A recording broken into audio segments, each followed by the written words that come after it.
So it has been a week. It's been a week since the start of Unrivaled, and those Paige Bueckers two-way player,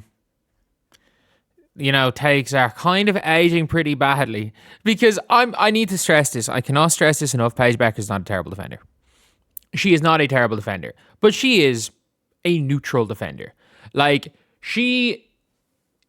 on her Unrivaled team, and that's the thing where it's like, it is impossible to have the offensive load that Paige Bueckers does and not be a positive defender and be like an elite defender.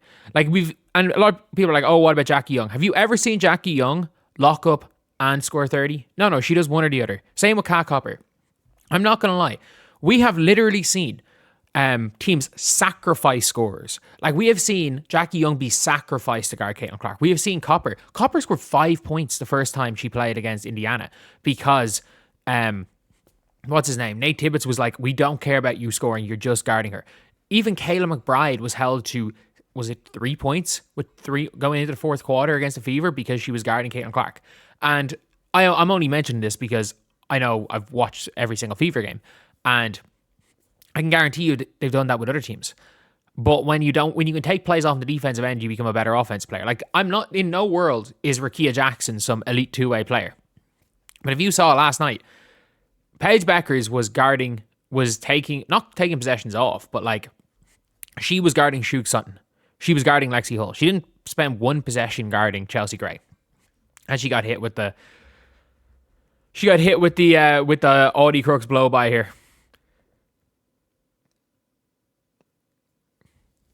That is a worst of Caitlin Clark level defensive lowlight.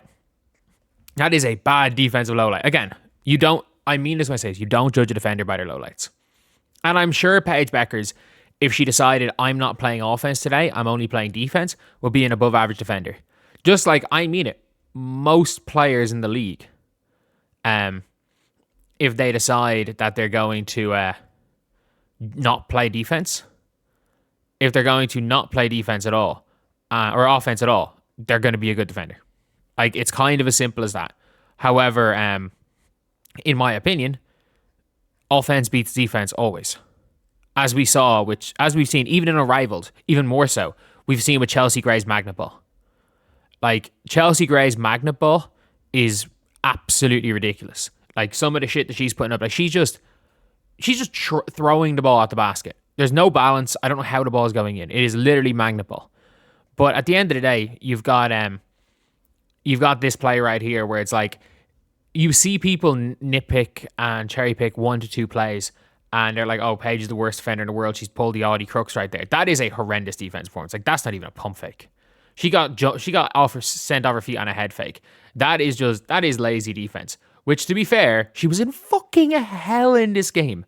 If you guys don't know what happened, like, basically, she's meant to be taking possessions off. She's getting double teamed and blitzed. She has Lexi Hull not leaving her side. And then on the defensive end, every single time she switched off, Lexi Hull sprinted at the basket for the offensive board. Like, it's one of those things where Lexi tires you the fuck out on both ends of the floor. Like, Lexi will tire you out. You cannot be this elite defender and this elite offensive player with Lexi Hull guarding you just because of how much in general she will just tire you out.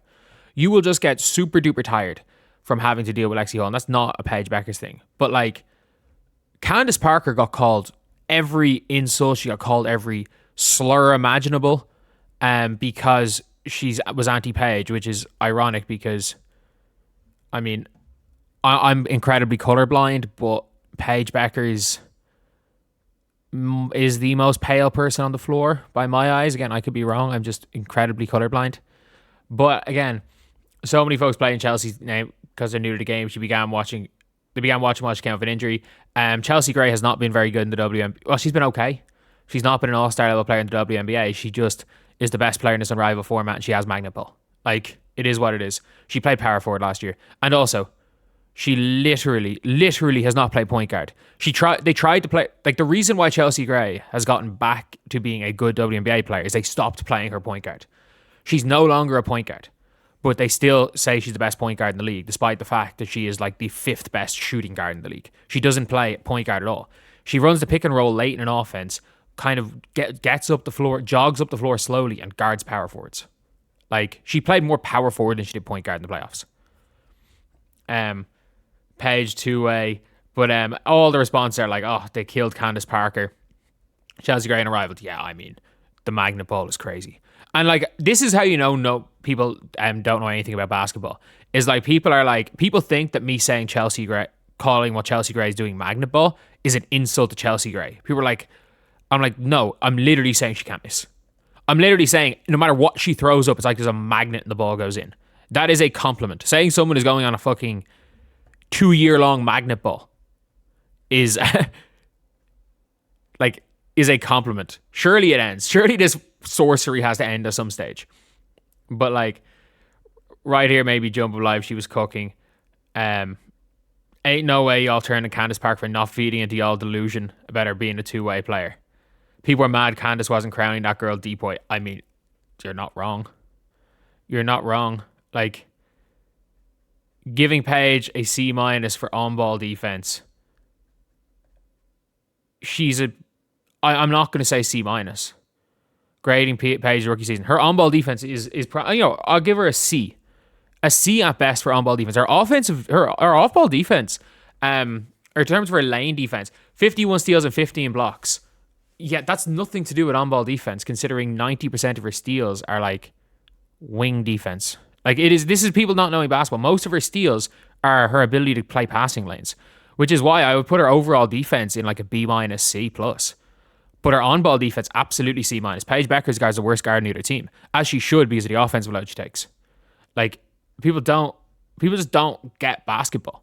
And it's the scariest thing about this when it comes to the WNBA is that like, these people don't understand the sport of basketball. Like, Paige Bueckers is an A+ offensive player, and I won't go A+ yet. She's an A offensive player with the potential to be an A+ offensive player at some stage in her career, and she is currently a C to C+ defensive player. And by the way, I grade on an Irish curve where C is perfectly good.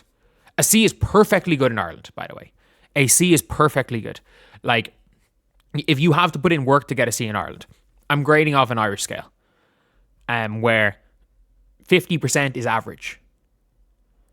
Because anyone being like, oh, 50% shouldn't be average anywhere. Dude, I went to college with a bunch of American exchange students. I played ball with a guy with a 4.0 GPA in the States. And he did one class with me. And I failed the class. I got 36 or something. So I had to retake it, passed it on a retake. He got 4.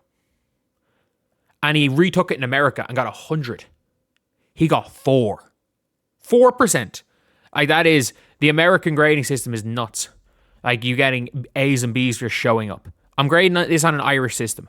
She is a C to C+ overall defender. And she is a potentially getting A+ at her peak. My expectation is that Paige Bueckers will peak at a A+ offensive player, B+ defensive player. That's my prediction for where Paige will be at some stage, because I can see Paige Bueckers being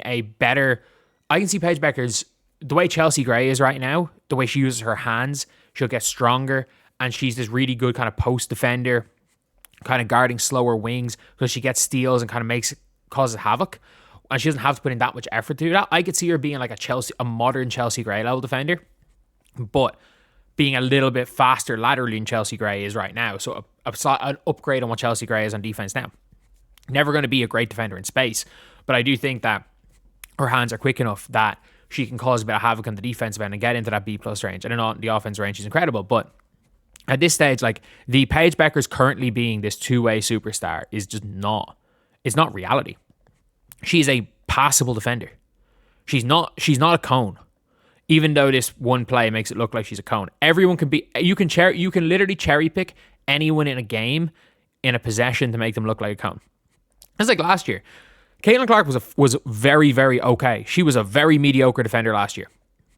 I would say last year, whatever grade you gave Paige, either the same or one higher based on when she played. But at the end of the day, you can watch individual possessions that she's taken off in the defensive end, or possessions that, or just that Golden State game where Carla Lake just ran around her because Caitlin's not good at guarding space, and she was put on a really tough matchup to start the game. She shouldn't have been guarding Carla Lake in the first place. And to be fair, that Golden State team are awkward to play because they've just got runners everywhere. So that was an awkward situation there. But look, at the end of the day, it is what it is. And can these people apologize to Candace Parker now? Can they apologize to Candace Parker? But anyway, I'll see you guys.